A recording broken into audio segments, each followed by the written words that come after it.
They told us the case was closed. Lee Harvey Oswald acted alone?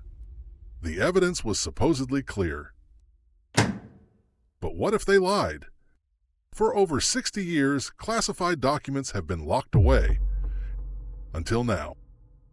In January 2025, a historic executive order forced the release of thousands of hidden files on JFK's assassination.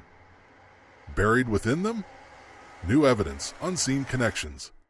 Revelations that could change everything. Who really had the most to gain from Kennedy's death? The CIA, the Mafia, powerful figures in Washington? Stick with me, because what we're about to uncover might rewrite history. John F. Kennedy took office on January 20, 1961, delivering a powerful inaugural address that called for unity and progress. But behind the optimism, his presidency was filled with conflict. JFK clashed with the CIA over the failed Bay of Pigs invasion and pushed for peace during the Cuban Missile Crisis. His fight for civil rights angered Southern politicians. His attempt to control the Federal Reserve made enemies on Wall Street. The Soviet Union, the Mafia, even figures within his own government, all had reasons to see him removed. Then came November 22, 1963. As Kennedy's motorcade drove through Dallas, shots rang out. Chaos erupted. In just seconds, the president slumped forward, blood pooling around him. The official story? Lee Harvey Oswald acted alone. But then came the single bullet theory, a claim that one bullet hit both JFK and Texas Governor John Connally, causing multiple wounds. According to the official autopsy, the first bullet entered Kennedy's upper back, just above the scapula, and exited through his throat. Then, somehow, this same bullet struck Governor Connally, causing 7 different injuries, breaking a rib, shattering his wrist, and lodging in his thigh. And yet, this bullet was later found in near-perfect condition. Even Connally himself never believed it.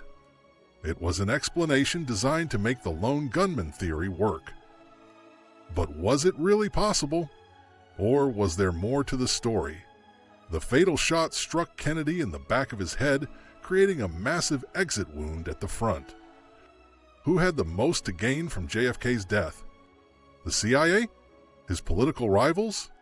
Or powerful figures lurking in the shadows? For decades, the truth remained buried. Until January 23, 2025. President Donald Trump signed an executive order mandating the declassification of all remaining files related to the assassinations of John F. Kennedy, his brother Robert F. Kennedy, and civil rights leader Martin Luther King Jr. This directive requires the Attorney General to present a plan within 15 days for the full release of JFK assassination records. In response, the FBI uncovered over 2,000 pages previously undisclosed records related to JFK's assassination. These documents, which had not been provided to prior review boards, are now slated for public release. As these files emerge, they promise to shed new light on the enigmatic events of November 22, 1963, and potentially challenge everything we thought we knew. Stay tuned. Subscribe, because we are just getting started.